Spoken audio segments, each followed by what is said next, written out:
My favorite feature in our game has to be light and shadow gameplay. It's all dynamic, it's always there. When night rolls around, if you stick to the shadows of the building with Naoe or Yasuke, you can sneak past a whole lot of guards, surprise them, get to the core or where you need to go, and then take them out from there. With Naoe, you have ways to just extinguish lights if you want to. You can throw shuriken at them to break them, and there's a servant or a guard patrolling nearby and they notice that this light is off where it should be on because it's the night, they will actually go there to turn it on, and it's a very good way to get the job done this way. You do really feel like a shinobi, and that's super cool.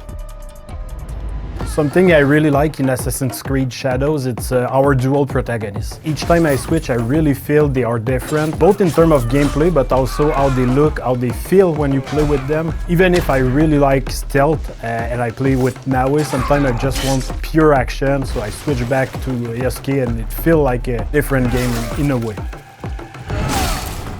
We've pushed ourselves and we were very ambitious. We wanted to create something that's very dynamic, something that would have an impact on how we play the game, that's not only visual.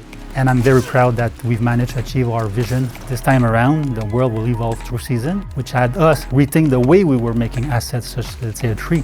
A tree needs to be supported in winter, spring, autumn, summer. And also we introduced for the first time in Anvil our TGI, which is Ray Trace Global Illumination, which gave us real-time GI and also better occlusion, which greatly contributes, to the level of immersion and also sit down, connect the objects together. I think my favorite feature is the observe mechanic. It allows you to tag and look at what's interesting in the world, tag your enemies, tag the loot as you're going through the world. We had the eagle that was telling you what's behind the wall. Now you have to climb up there to see what's behind. It's a change of dynamic and perspective that I think is really refreshing for Assassin's Creed.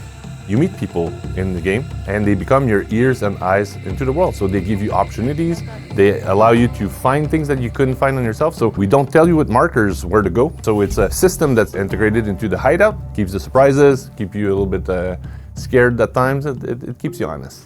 I really like Seasons because it's not just a visual thing, it's also a gameplay thing. Or before you would have had to swim to get into the Tenchu, and now it's all frozen. You have bushes that you can hide in it in the spring and summer, and you can't in the winter. The leaves are gone and so on. This is something I really like. Walking on the roof, you have icicles falling if you're not careful, and that can warn the guards around you. These are the kind of things that are subtle, but they can make a huge difference. Force you to basically approach setup differently.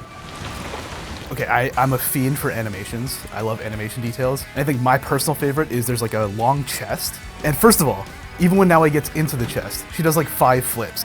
You can lure people towards the long chest and then grab them and throw them in the chest while like escaping. I think that's like by far my favorite kill in the game. I love that thing.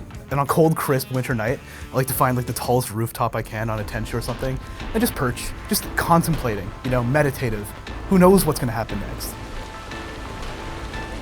Our protagonists, the characters, I am so excited to hear people, how they feel when they live this journey that the entire team had just poured their hearts into.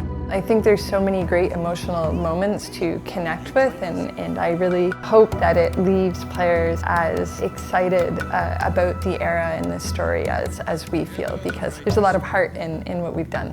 Thank you. I can never repay your kindness. But now, I have a different debt to settle.